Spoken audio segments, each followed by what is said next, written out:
Hello dear students, welcome to the fifth mock test video solutions of physics, and let's start with the first question. First question was based on Newton's laws of motion equilibrium, and question was what is tension in the string B.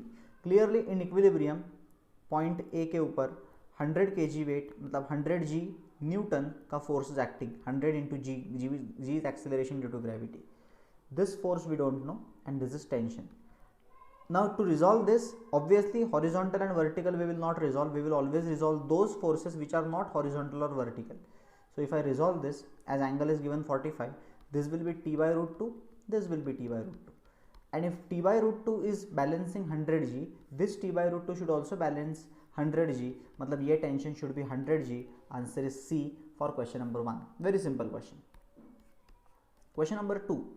What is the equation of ideal gas P, V and T, P, T and density? So we know that PV is equal to nRT, and somehow I have to bring density over here. So PV is equal to mass can be written as given weight upon molecular weight RT, and somehow if I want to bring density, the volume ni divide केलं, the M upon M naught V RT. This is mass by volume, this is density. So P is equal to density RT upon M naught.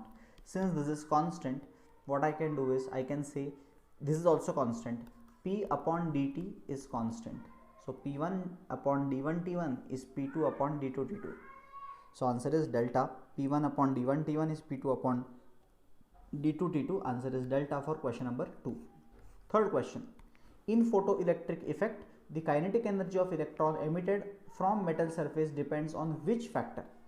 Kinetic energy कशावर depend करते? So kinetic energy max is work function is incident energy. So कोणावर depend करेल ती? So clearly it will depend upon की तुम्ही incident energy किती energy टाकताय, आणि incident energy frequency वर डिपेंड करते. So clearly depends on frequency, not on velocity, not on intensity, only and only dependent on frequency. Answer is theta. Variation of acceleration versus displacement. Acceleration minus omega square x असतो, y is equal to minus kx or y is equal to minus mx असा graph straight line असतो with a negative slope. Answer is delta. SHM मध्ये standard graphs लक्षातच ठेवा. Question number 5. Arrangement of resistance. What is the effective resistance about AB? Clearly you can see that इथे balanced network type आहे, फक्त इथे व्हिटस्टोन network आहे आणि तो 2 टाइम्स इथे यूज केलेला आहे. ओके, सो 5, 10, 15, 10, 20, 30 आणि मध्ये 10 ओम 10 ओमचे जे सेल्स आहेत, रेजिस्टर्स आहेत, त्याच्यातनं करंट फ्लो नाही होणार कारण की बॅलन्स्ड आहे. 1/2 1/2 1/2. सो वरचे तिन्ही सिरीजमध्ये आहेत, 5, 10, 15 त्यांचा रिझल्टंट येईल 5, 10 आणि 15चा 30 येईल, आणि 10, 20, 30चा येईल 60. 30 आणि 60 पॅरललमध्ये असतील तर त्यांचा रिझल्टंट येईल प्रॉडक्ट अपॉन सम.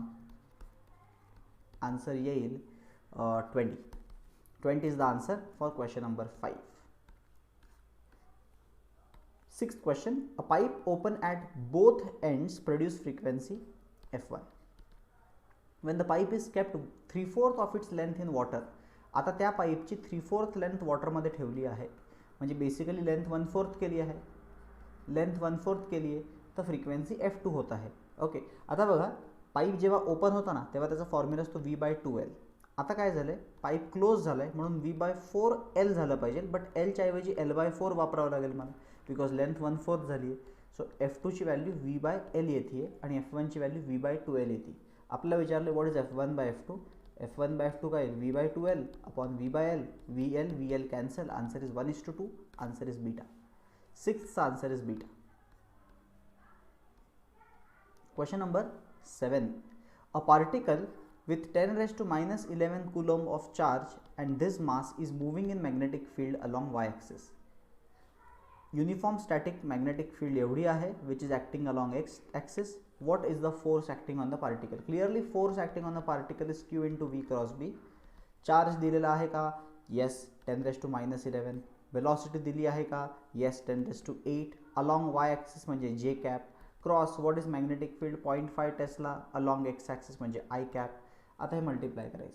जर मल्टिप्लाय केलं तर 0.5 into 10⁸ आणि 10⁻11 विल बी 0.5 into 10⁻3. 8 आणि -11 इज -3 आणि J cross I will be -k. So answer is 5 into 10⁻4 minus k cap. Answer is A. 5 into 10 raised to minus 4 minus k cap. Answer is A for question number 7. Infinite number of charges of charge 4 microcoulomb are placed at 1, 2, 4, 8, 16 and so on, and find the total force on a charge 1 coulomb placed at origin. इथे 1 coulomb ठेवला, x is equal to 0 ला. हे 1, 2, 4, 8 असे ठेवलेत. ठीक आहे. Basically आपल्याला काय करायचं आहे, आपल्याला फाइंड करायचं आहे त्याच्यामध्ये फोर्स किती ॲक्ट होतो आहे, net force. Okay, so net force काढूयात. आपल्याला माहिती या दोघांमध्ये फोर्स किती असेल, के Q1 Q2 bye R square. तसंच या दोघांमध्ये किती असेल, K Q2 Q1 Q3 by R square.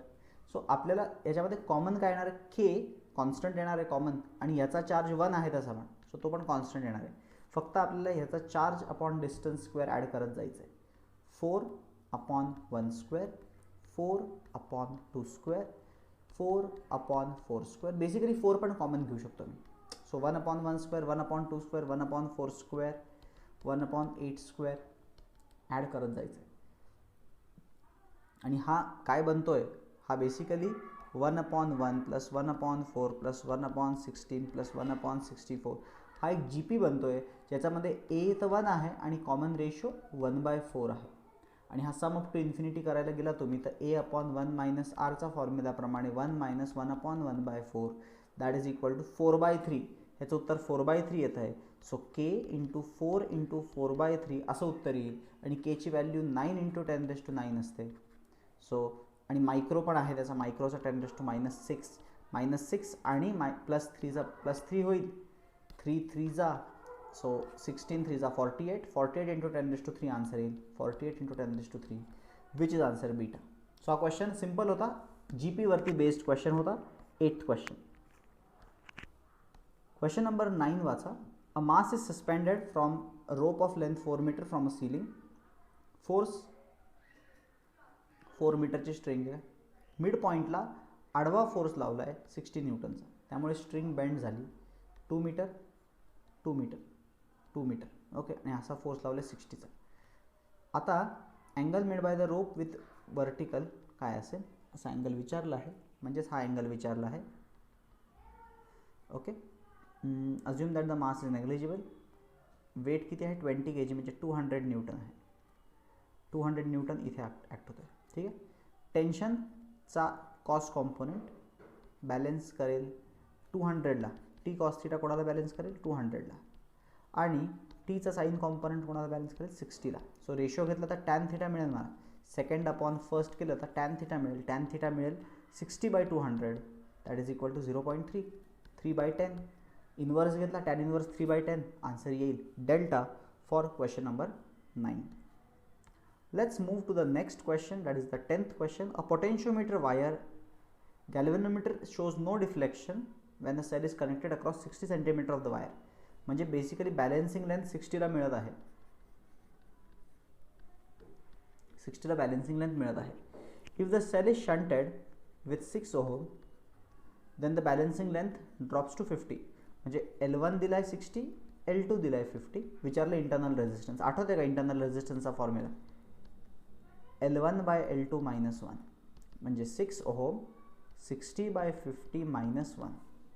हे सॉल्व केलं ना 6 इंटू 1/5 आन्सर बनेल, बिकॉज 6/5 minus 1 इज 1/5. आन्सर येईल 1.2 ओहम. 1.2 ओहम हा रेजिस्टन्सचा फॉर्म्युला बेस्ड क्वेश्चन होता पोटेन्शियोमीटरवरती. How to find internal resistance of the cell, formula काय त्याचा, ह्याच्यावरती बेस्ड क्वेश्चन होता. This was question number 10. Okay, next question is question number 11. Orbital speed of satellite very close to Earth is V0. What is the orbital speed of another satellite at height equal to 3 times the radius of Earth?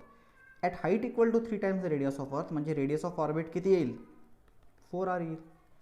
आता clearly जेव्हा अर्थच्या जवळ फिरत होता तेव्हा speed V0 होती, बरोबर. आता जर याला 4 टाइम्स करून टाकला तर वेलॉसिटी हाफ होऊन जाणार. सो आन्सर येणार 0.5v. Simple. Question number 12. Semiconductor diode P is earth, P side is positive side is earth आणि नेगेटिव्ह साईडला -2 वोल्ट लावला आहे. So what will happen. आता हा ॲक्च्युली आत्ता सध्या इवन हा फॉरवर्ड बायसमध्येच आहे, कारण की अर्थला 0 वोल्ट घ्यायचा. सो हा फॉरवर्ड बायसमध्ये आहे, so it will conduct. Answer will be C for question number 12. 13th question, the graph soap bubble is blown with the help of mechanical pump at the mouth of the tube. Pump produces certain increase per minute. Pressure increase होता है, volume बरोबर विचारले graph of P versus T, pressure versus time. आता बघा, pressure versus टाइमचा graph विचारला आणि त्यांनी सांगितलं आहे टाइम वॉल्यूम बरोबर चेंज होतोय, बरोबर. As the time is increasing per minute volume increase होतोय. तर irrespective of internal pressure volume increase होत चाललाय. जसं वॉल्यूम वाढत जाईल रेडियस वाढत जाईल, रेडियस वाढत जाईल प्रेशर कमी होत जाईल, excess pressure. So excess pressure time बरोबर डिक्रीज झालं पाहिजे, आणि ते पण कसं झालं पाहिजे, P/T/R ना. आणि R इथे वॉल्यूम चेंज होतोय कॉन्स्टंट रेटनी, म्हणजे रेडियस पण डिक्रीज होतोय कॉन्स्टंट रेटनी, बरोबर ना. Radius also decreasing. So P आणि R मध्ये इन्व्हर्स प्रपोर्शन असल्यामुळे ग्राफ इन्व्हर्सली येईल. सो आपल्याला टाईमचं रिलेशन काढायचं होतं. ॲक्च्युली प्रेशरचं आणि टाईमचं रिलेशन विचारलं आहे. आपल्याकडे प्रेशर आणि रेडियसचं रिलेशन आहे. आपल्याला माहिती आहे टाईम वाढला की रेडियस वाढणार आहे, जसं वॉल्यूम इन्क्रीज होत आहे पर युनिट हे. त्यामुळे as time will increase radius will increase, as radius will increase pressure will decrease. इथे प्रेशर इन्क्रीज होतं, इथे प्रेशर इन्क्रीज होतं, हे दोन राहतात. आता या दोनमध्ये हेच ऑब्वियस आन्सर आहे, कारण की लिनियरली डिक्रीज तर होत नाही आहे, इन्व्हर्स प्रपोर्शन आहे. So answer for this question is C. Question number 14. The figure shows potential versus charge. V versus Q चा ग्राफ जर तुम्हाला कोणी दिला आणि सांगितलं की ह्याच्या अंडरचा एरिया काय देतो, तर voltage potential Q is equal to CV असतो ना. सो या दोघांचा ग्राफ आहे, आणि Q इंटू V एरिया काय देईल, Q इंटू V देईल ना, म्हणजे एनर्जी देईल बेसिकली, एनर्जी. बिकॉज तुम्हाला माहिती आहे कॅपॅसिटरमध्ये हाफ QV एनर्जी असते. आणि what is area of this triangle, half into base into height, half QV. Energy stored in the capacitor मिळणार आहे. 14th आन्सर आहे C. 15th, a ball is projected with velocity v making angle theta with the horizontal. The coordinates of trajectory are this. The velocity of projection is, velocity of projection कशी काढायची बघा, तर dx by dt करायचा 3 metre per second येईल, dy by dt करायचा 4 minus 10t येईल, आणि at t equal to 0 करायचं म्हणजे इनिशियल वेलॉसिटी मिळेल 4 येईल. सो इनिशियल वेलॉसिटी वर्टिकली 4 आहे, हॉरिझॉन्टली 3 आहे, म्हणजे नेट आहे 5. सो आन्सर येईल 5. सिम्पल. वेलॉसिटी ऑफ प्रोजेक्शन विचारली म्हणजे इनिशियल वेलॉसिटी विचारली होती. Answer is 5. 16th, P type सेमीकंडक्टरमध्ये holes are the majority charge carriers. Holes 16चं A. 17, what is expected in adiabatic expansion. Adiabatic प्रोसेसमध्ये Q येतच नाही आतमध्ये, हीट येतच नाही, सो हीट 0 असते. सो डेल्टा U आणि Wचाच खेळ असतो. हा जर का एक्सपांड झाला तर हा कमी झाला पाहिजे, म्हणजे इंटरनल एनर्जी कमी झाली पाहिजे, म्हणजे टेम्परेचर फॉल झालं पाहिजे. आन्सर इज सीटा. C is the answer for 17th. 18th question, in an atom of electron revolving around nucleus, the necessary centripetal force is provided by the electrostatic force of attraction. This is Bohr's postulate. Bohr's postulate वरचा question होता. Normally खूप थिओरॉटिकल question विचारले जातात, तर ते बोर्सवरती विचारू शकतात. In YDSC central maxima आणि 10th maxima, y coordinate of central maxima 2 सेंटीमीटरवरती आहे आणि 10th मॅक्सिमा 5 सेंटीमीटरवरती. आपल्याला माहिती आहे 10th आणि सेंट्रलमध्ये 10x चा डिस्टन्स असतं आणि इथं 3 सेंटीमीटरचा distance. So clearly 3 centimeter is equal to 10x. So x is equal to 0.3 centimeter. ते म्हणतात आता जर का x 0.3 सेंटीमीटर आहे, आता पूर्ण ॲपॅरेटसला पाण्यात डिप केलं 1.5 रिफ्रॅक्टिव्ह इंडेक्स, तर लॅम्बडा डायरेक्टली 1.5नी कमी होईल, तर x पण 1.5नी कमी होऊन जाईल. सो 0.3 अपॉन 1.5 0.0 0.2 होऊन जाईल. 0.2 will be the fringe width. तुम्हाला काय विचारलं की what will be the corresponding coordinates, x आणि वाय कोऑर्डिनेट्स काय असतील, सॉरी वाय कोऑर्डिनेट्स काय असतील. बरं, सिम्पल. आधी 2 आणि 5 होता राईट, तर सेंट्रल ब्राईट बँड तर काही चेंज होत नाही, तर तो 2लाच राहील.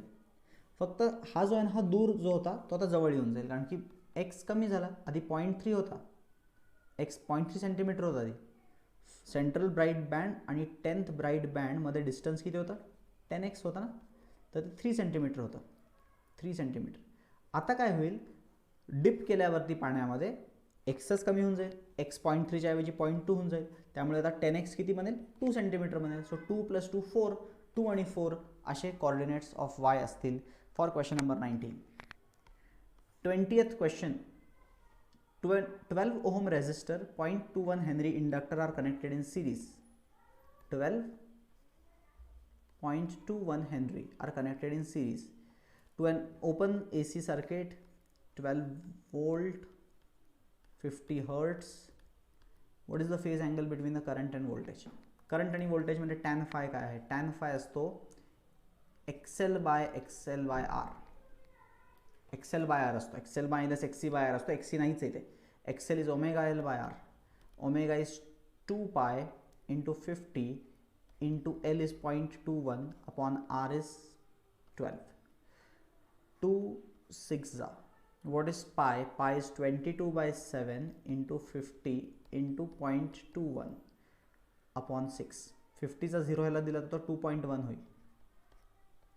50 चा 0 दिला तर, आणि 7च्या टेबलमध्ये 0.3 जा, 0.3 20 जा, 1 जा 4 जा, 22/4 आन्सर आहे 5.5.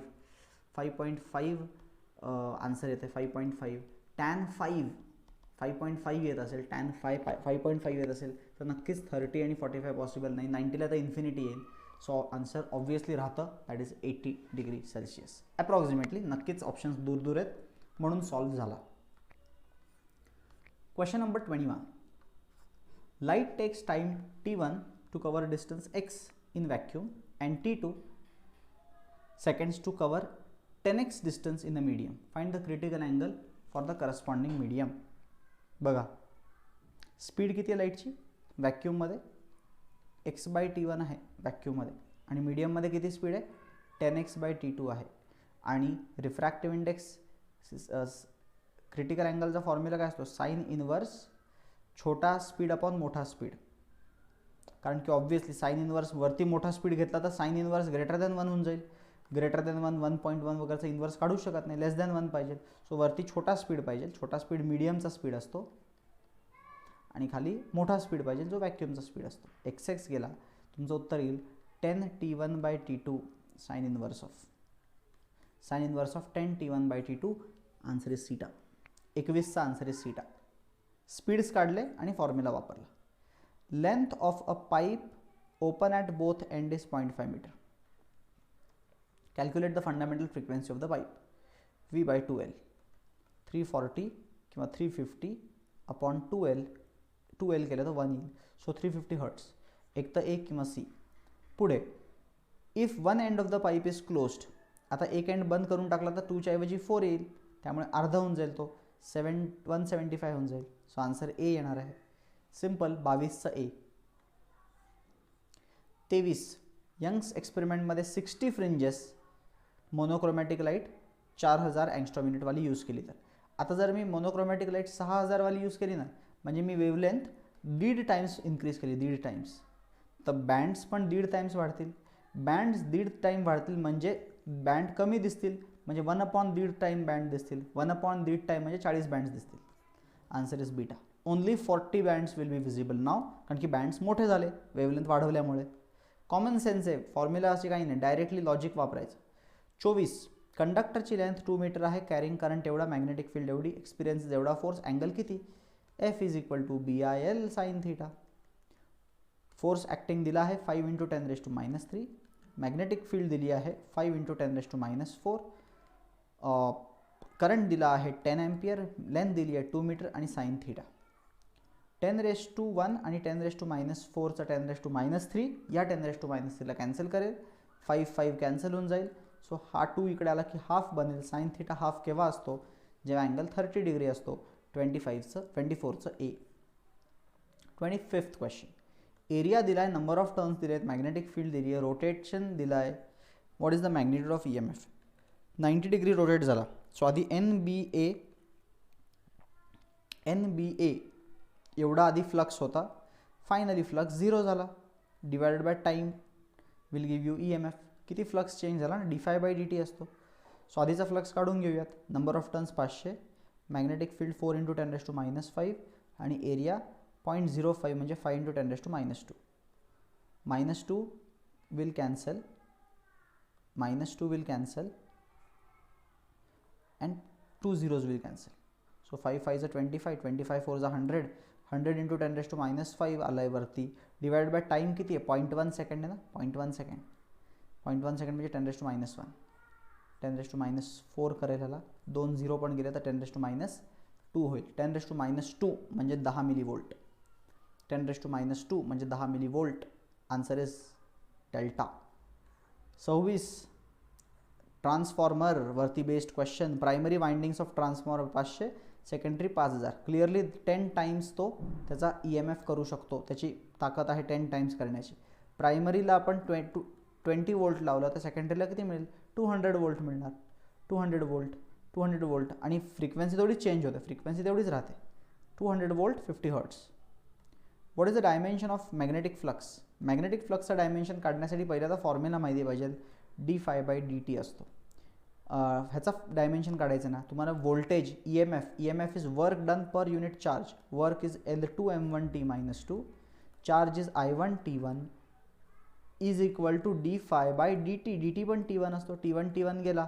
So L2m1t-2 I-1 is the answer. L2m1t-2 I-1 is the answer. Answer L2m1t-2 I-1 A आहे. चेक करा, इथं आयच्या ऐवजी त्यांनी A वापरलं आहे, काही लोड नाही. प्लुटोनियम डिकेज 24,000 इयर्स नंतरचा हाफ लाईफ आहे. तर if plutonium is stored for एवढे years, find the fraction that remains. 100 ठेवले होते तर 24,000 वर्षानंतर 50 राहिले, अजून 24,000 वर्षानंतर 25 राहिले आणि अजून 24,000 वर्षानंतर 12.5 राहिले. म्हणजे अर्धे झाले, 1/4 झाले आणि 1/8 झाले. फक्त 1/8 राहतील. 1/8 will be left, remains. 29 ideal gas A and B have their volumes increased from V to 2V under isothermal condition. Determine the increase in internal energy. Ideal gas आणि रिअल गॅसमध्ये कोणामध्ये इंटरनल एनर्जी जास्त increase होईल. Okay, ideal gas and real gas या दोघांना आपण जर का आयसोथर्मल कंडिशनमध्ये PV is equal to NRT मध्ये आपण जर त्यांची इन्क्रीज केलं, व्हॉल्यूम इन्क्रीज केला आयसोथर्मल कंडिशन्समध्ये, तर ऑब्वियसली इंटरनल एनर्जी आयडियल गॅसमध्ये चेंजेस होणार नाही, कारण की इंटरनल एनर्जी टेम्परेचरवर डिपेंड करते. सो रिअल गॅसमध्ये देर आर सम लॉसेस किंवा इंटरनली आपलं वर्क करावं लागेल, त्यांच्या इंटरमॉलिक्युलर फोर्सेसच्या अगेन्स्ट वर्क करायला. सो इंटरनल एनर्जी रिअलमध्ये थोडी वाढू शकते. सो बीमध्ये थोडी वाढेल एपेक्षा. एमध्ये तर तसंही 0 असणार आहे. 30th magnetic field B and magnetic intensity H are given by this. So 1.6 is equal to mu into H 1000. So from this you can find mu. Mu किती येईल 1.6 into 10 raised to minus 3 and mu असतो mu naught into mu r. 1.6 into 10 raised to minus 3 आणि ह्याला 4 pi into 10 raised to minus 7 into mu r is 1.6 into 10 raised to minus 3. हा जर काय खाली गेला ना तर पलीकडे जाऊन 10 raised to plus 7 होईल, म्हणजे 10 raised to 4 होईल तो. So 1.6 upon 4 pi into 10 raised to 4. 2 0 ह्याला दिले तर 160 10 raised to 2 upon 4 pi. हा 40 बनेल. 40 upon pi सॉल्व करायचा आहे. 40 upon pi किती येईल, लगभग 12.5 येईल. मी पायनी मल्टिप्लाय केलं बरोबर 10 raised to 2. सो लगभग 13 घेऊया आपण, कारण की त्यांनी आन्सर्स 1.3 मध्ये दिलेत. 13 into 10 raised to 2 म्हणजे 1.3 into 10 raised to 3 असा तुमचा म्यू आर येईल. Mu R. ओके, आता म्यू आरच्या पुढे काढायचं आहे what is the susceptibility of the material. Susceptibility of the material will be mu R plus 1. काय is equal to mu plus 1. So ज्यात प्लस 1 केलं तर ऑब्वियसली 1300 प्लस 1 केलं तर 1300 प्लस 1 इज 1301. सो आन्सर तर कुठलाच मॅच होत नाही. सो करेक्ट आन्सर यासाठी आपण कुठलंच देऊ शकत नाही. सो हा क्वेश्चन बोनस द्यावा लागेल. Okay. Next question is question number 31. Child is standing folded hands at the center of platform, rotating about central axis. If the kinetic energy is k, now the child stretches his arms so that the moment of inertia is doubled, then what is the kinetic energy of the system? See, या process मध्ये angular momentum conserve होत आहे. So clearly kinetic एनर्जीचा formula half I omega square न वापरता I will use half L square by I. हा तर constant आहे ना. So kinetic energy moment of इनर्शियाला इन्व्हर्सली प्रपोर्शनल आहे. सो जर त्याचा मोमेंट ऑफ इनर्शिया डबल होत असेल तर कायनेटिक एनर्जी हाफ झाली पाहिजे. सी आन्सर येईल. बघा, असे क्वेश्चन्स तुम्हाला पटपट सुचले पाहिजेत की कुठला फॉर्म्युला कसा वापरायचा आहे. Question number 32. A perfect gas 27 degree Celsius is heated to एवढं, then when original volume of gas is 27 is V, then what is the volume at 327? Clearly gas 27चा 327 केला आहे म्हणजे 300 केल्विनचा 600 केल्विन केला आहे. 300चा 600 केला आहे म्हणजे व्हॉल्यूम डबल झाला पाहिजे. डबल झाला पाहिजे व्हॉल्यूम, बिकॉज प्रेशर कॉन्स्टंट आहे ना. सिंपल क्वेश्चन होता.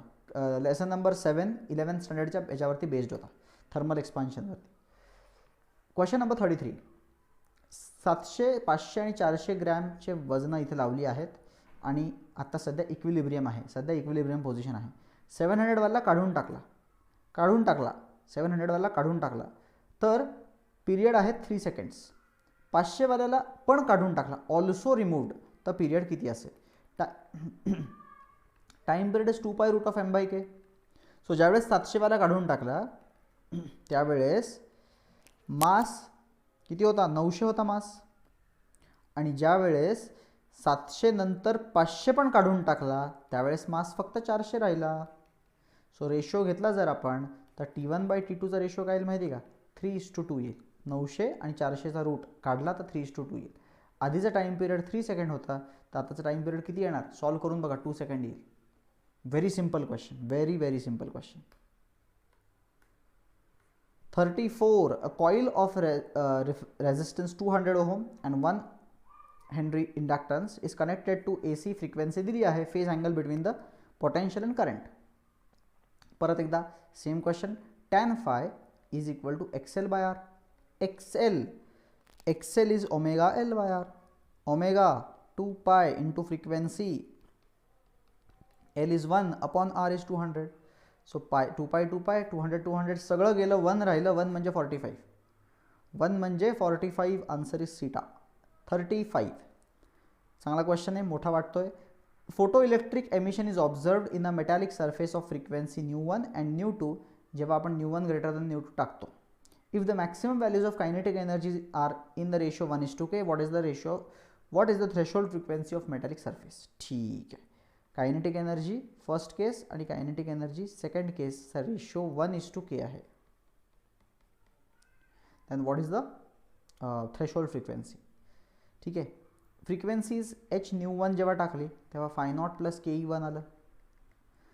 h/2 टाकल्यावरती φ0 प्लस ke2 आलं. सो रेशो घ्यायचा होता ke1 टू ke2चा, म्हणून φ0ला पलीकडे पाठवावं लागलं. ke1/ke2 1:k आलं. आता सॉल्व करावं लागेल. क्रॉस मल्टिप्लाय काय ते करावं लागेल. सो क्रॉस मल्टिप्लाय केलं तर kh/1 minus k φ0 is equal to h/2 minus φ0. φ0 इकडे आला किंवा हा k φ0 टू पलीकडे गेला तर it will become k -1 φ0 is equal to kh/1 minus h/2. Common काय येईल? कॉमन ह्याच्यातनं जर काय आपण काढलं तर असं येईल k/1 minus μ2 into h upon k-1 is equal to work function आणि work function is h/0. Threshold frequency विचारली, h कॅन्सल. सो आन्सर येईल k/2 minus μ1 k/1 minus μ2 upon k-1. Answer is theta. थोडासा लेंदी होता but solvable आहे, very much solvable. 36. Ideal gas heat engine is operating under pressures. Bonus question deleted आहे. 37. Radius of soap bubble increases from R to R, work done in the processes. Soap बबलकडे area असतो 8 पाय R square. So आधी एवढा area होता, आता 8 पाय 2 R square म्हणजे 32 pi R square. So change in area किती झाला रे, 24 पाय आर स्क्वेअर झाला. इंटू टेन्शन केला डी ए इंटू टी, तर वर्क डन मिळतं. So 24 pi R square into S, answer is beta 37. 38. Two strings A and B playing note ga are slightly out of tune produces 6 beats. Tension in A is slightly reduced. The beats is found to reduce. Beats कमी होतात. A आणि B दोघं पण एका नोटवरती हे होतात आणि ह्यांच्यामध्ये 6 बीट्स आहे, 6चा डिफरन्स आहे, 6 बीट्स पर सेकंड. ह्याचं टेन्शन कमी केल्यानंतर बीट्स पण कमी झाले, म्हणजे ह्याची फ्रिक्वेन्सी जास्त असेल, कारण की फ्रिक्वेन्सी तर टेन्शनला डायरेक्टली प्रोपोर्शनल आहे. हे कमी केल्यावरती फ्रिक्वेन्सी कमी होते. सो ह्याची टेन्शन कमी केलं की ते म्हणतात बीट्स कमी होत आहेत, म्हणजे डिफरन्स कमी होतो. तुम्हाला विचारलं आहे, जर काही एची ओरिजिनल फ्रिक्वेन्सी 324 असेल तर बीची काय असेल, बीची 318 असेल, कारण की डिफरन्स 6च आहे ना रे. So answer is 318. ओरलीच काढता आलं. 39. LCR हे तिन्ही दिले आहेत आणि विचारले which combination does not have dimensions of frequency. हा तर क्लिअरली फ्रिक्वेन्सीचा फॉर्म्युला आहे रे, माहिती आहे आपल्याला. फ्रिक्वेन्सीचा फॉर्म्युला आहे 1/√LC. आता तुम्हाला माहिती असेल RC 1/RC हा पण फ्रिक्वेन्सीचा फॉर्म्युला असतो. बट एनिवेज हा फॉर्म्युला डिराईव्ह करता येतो आपल्याला. कसं काय बघा, तर असं लिहिता येईल का, रेझिस्टन्सचा युनिट ओहम असतो आणि ओमेगा एक्सेलचा युनिट आणि XCचा युनिट सगळ्यांचं युनिट ओहम ओहम ओहम असतो, बरोबर का. सो आरचं युनिट, ओमेगा एलचं युनिट आणि 1/ωc युनिट सेम असतं. युनिट वाईज काय, unit wise they are same. So if unit wise they are same, so can I say या दोघांशी कंपेअर करून फ्रिक्वेन्सीचं युनिट R/L बनतं. येस, R/L बरोबर आहे. या दोघांना कंपेअर करून आर खाली घेऊन जाऊ, 1/CR इज इक्वल टू ओमेगावरती घेऊन, हे पण युनिट ऑफ ओमेगा आहे. येस, हे तर असतंच. सो हे नसणार. So answer is A. C/L नसतं. अरे ऑब्व्हियसली आपण हे सॉल्वच नव्हतं करायला पाहिजे. हे असतं तर हे कसं असणार, हे एलवरती गेलं नाही, इथंच चुकीचं झालं होतं. 40. द इफेक्टिव्ह कॅपॅसिटन्स किती असेल, इफेक्टिव्ह कॅपॅसिटन्स बिटवीन AB किती असेल. हे दोघं सिरीजमध्ये 4 4 2 देणार. ठीक आहे, हे 2 2 4 देणार, 4 4 परत 2 देणार, 2 3 5 देणार. सिम्पल. कसं केलं बघा मी सॉल्व. ह्या दोघांना पहिलं 4 4चं 2 केलं, 2 झालं. हे 2 होतं. आता इथून ए पासून आलं आहे आणि इथून परत 4 आहे आणि नंतर खाली पण आहे इथे 3. ठीक आहे, हे 4 आणि 2 आणि 2 पॅरलमध्ये ॲड होतात ते. सो 2 2 4 झाले, ते 4 आणि इथे मग 4 आहे. हे 2 सिरीज झाले, हे 4 आणि 4 सिरीजमध्ये हाफ होऊन जातं, 2 होऊन जातं. सो वरचा अख्खा सर्किट 2 झाला आणि मधला तर हा 3च आहे. हा 2 आणि 3 पॅरलमध्ये 5 देतील ना. So simplification of circuit required होतं. Question number 41. Horizontal overhead power line of height 4 meters from the ground carries एवढा current from east to west. Magnetic field is below the ground will be, the magnetic field directly below the ground will be, directly below the ground किती असेल. आता बघा, overhead इथे 4 options आहेत. Overhead line आहे किती हाईटवरती 4 मीटर आणि करंट किती कॅरी करतो, 100 ampere. East to west carry करतो आहे. समजा हा ईस्ट आहे, हा वेस्ट आहे, ईस्ट टू वेस्ट कॅरी करतो आहे. म्हणजे राईट हँड रोलनी इथे टुवर्ड्स फील्ड येईल, इथे क्रॉस फील्ड येईल. सो इथे साऊथवर्ड आन्सर आलं पाहिजे आणि formula wise μ0I/2πr. μ0 is 4 pi × 10⁻⁷. Current is 100/2π आणि रेडियस इज 4. 2π 2 जा, हे 2 0 गेले तर 10⁻⁵. So 2/4 is 0.5 × 10⁵, 5 × 10⁻⁶ southward. Answer is beta. Right hand thumb रूलने डिरेक्शन काढली, फॉर्म्युलाने आन्सर काढलं. Question number 41, answer is beta. 42 बघा, identify the function which represents SHM. SHM असं फंक्शन असतं ना की ज्याचा डबल डेरिव्हेटिव्ह काढला ना तर डबल डेरिव्हेटिव्ह काढल्यावरती कॉन्स्टंट नेगेटिव्ह कॉन्स्टंट बाहेर निघतो आणि परत एक्स राहिला पाहिजे. ठीक आहे, डबल डेरिव्हेटिव्ह काढल्यावरती कॉन्स्टंट बाहेर निघाला पाहिजे. ह्याचा तर पॉसिबल नाही आहे. इथे दोन वेगळ्या फ्रिक्वेन्सीज ॲड झाल्यात जे पॉसिबल नाही. सेम फ्रिक्वेन्सीज ॲड किंवा सबट्रॅक्ट चालून जातं, दुसऱ्या फ्रिक्वेन्सीज कधीच चालत नाहीत. आन्सर याचं येईल डेल्टा. 43 कोणतं स्टेटमेंट ट्रू आहे? Which of the following is true? Spectral line formula can be derived from Rutherford model. No, संबंधच नाही. Balmer series is a line spectrum of ultraviolet. No, Balmer is visible. Paschen series is a line spectral of infrared. Yes, Paschen infrared आहे. Lyman is continuous. No, सगळेच discrete आहेत. So answer correct जे आहे ते C आहे. C is the correct. 44 to coherent sources, maximum intensity to minimum intensity, 25चा 1 ratio आहे. So root घेतला ना मी तर मला एमॅक्स बाय एमीन मिळेल 5:1. आणि एमॅक्स बाय एमीन काय असतो? A1 + A2 upon A1 - A2. 5:1 येईल. So component to dividend A1/2 किती येईल? A1/2 येईल 6/4, 3/2. कॉम्पोनंट टू डिव्हिडंड अप्लाय केला तर 5 + 1 6, 5 - 1 4. सो A1/2 3:2 आला. आणि आपल्याला A1/2 नाही विचारलं, इंटेन्सिटीज विचारल्यात म्हणजे ह्यांचे स्क्वेअर विचारलेत. ह्यांचे स्क्वेअर काय येतील? 9:4. आन्सर इज सीटा. 44चं सी.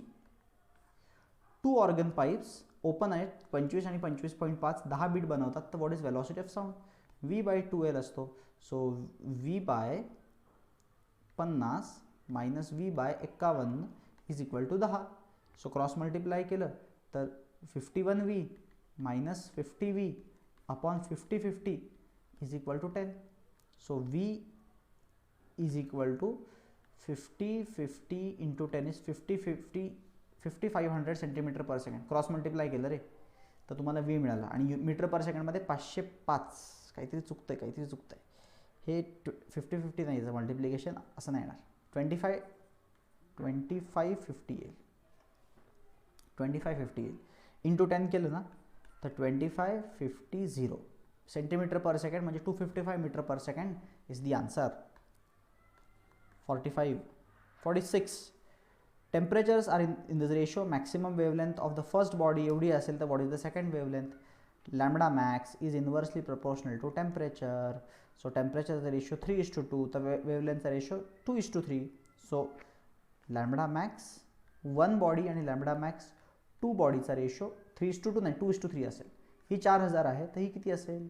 ऑब्व्हियसली 6000 असेल ना, कॉमन सेन्स आहे. रेशो घेऊन बघा ना, 4000 6000 इज 2:3. 47 स्केल 150 डिव्हिजन्समध्ये ब्रेक केले आहेत. Sensitivity 15 division per milli ampere आहे. व्होल्टेज सेन्सिटिव्हिटी एवढी आहे तर रेझिस्टन्स किती असेल? व्होल्टेज सेन्सिटिव्हिटी आणि करंट सेन्सिटिव्हिटीमधलं रिलेशन जरी माहीत नसेल तरी रेझिस्टन्स व्होल्टेज अपॉन करंट असतो, माहिती आहे का? ठीक आहे. हे काय युनिट आहे? Division per milli ampere. आणि हे काय आहे? Division per milli volt. So clearly मला जर काही व्होल्टवरती हवा असेल तर मी सेन्सिटिव्हिटी व्होल्टेज खाली घेतली पाहिजे आणि सेन्सिटिव्हिटी करंटवरती घेतली पाहिजे. वरती करंट सेन्सिटिव्हिटी घेतली ना तर डिव्हिजन पर मिली अँपियर मिळेल आणि डिव्हिजन पर मिली व्होल्ट मिळेल. डिव्हिजन कॅन्सल होईल, मिली कॅन्सल होईल, व्होल्टवरती जाईल, volt per ampere. So volt per ampere म्हणजे रेझिस्टन्स. सो डिवाइड करून मिळणार आहे असा त्यांच्यातला फॉर्म्युला आहे. So 15/3 answer is 5 Ω for question number 47. 48 the pressure of 1 liter 27 degree is doubled, temperature rises to 114, final volume is pressure of 1 liter of gas 27 म्हणजे 300 Kelvin is doubled, volume is kept constant का? नाही, pressure is doubled. Okay, PV/T is constant असं म्हणूयात. P 1 liter upon 300 is equal to pressure is doubled, volume final माहीत नाही, upon final temperature किती आहे? 114 म्हणजे 387. सो फायनल वॉल्यूम किती असेल? काय फायनल वॉल्यूम किती असेल? 387 अपॉन 600 असेल म्हणजे 3.87 अपॉन 6, 6 36, 4 24, 0.645 लिटर म्हणजे 645 ml. 645 ml is the answer. PV is equal to NRT वरच्या बेस्ड क्वेश्चन होता हा. Second last question, particle is moving on a circle of radius this, constant tangential acceleration, its velocity is this much, at the end of second revolution find the tangential acceleration. 2 revolution नंतर त्याची speed एवढी होत असेल तर tangential acceleration किती? Initial velocity 0, final velocity 80, displacement 4 pi R, 2 revolution म्हणजे 4 pi R, आणि radius तर त्यांनी दिला आहे 20/π. सो रेडियस 80 आहे, डिस्प्लेसमेंट 80 आहे. तुम्हाला ॲक्सेलरेशन काढायचं आहे. v² = u² + 2as. 80² = 0 + 2 × a × 80. एक 80 गेला, सो आन्सर येईल 40. Answer is A. 40 meter per second is tangential acceleration. Simple kinematical इक्वेशनवरती बेस्ड होता हा question. Very straight forward. And the last questions Bohr atomic मॉडेलमध्ये रेशो ऑफ पिरियड्स, तर time period is proportional to n⁻³ माहिती पाहिजे. So 8:1 answer येणार आहे. Question number 50 चा answer is beta. These were the questions. Paper खूप easy आणि average लेवलचा होता. काही क्वेश्चन्स थोडेसे 2-4 क्वेश्चन्स ट्रिकी होते, बाकी तर सरळ पेपर होता. होपफुली सगळ्यांनी चांगलं परफॉर्म केलं असेल. Let's meet in the next session.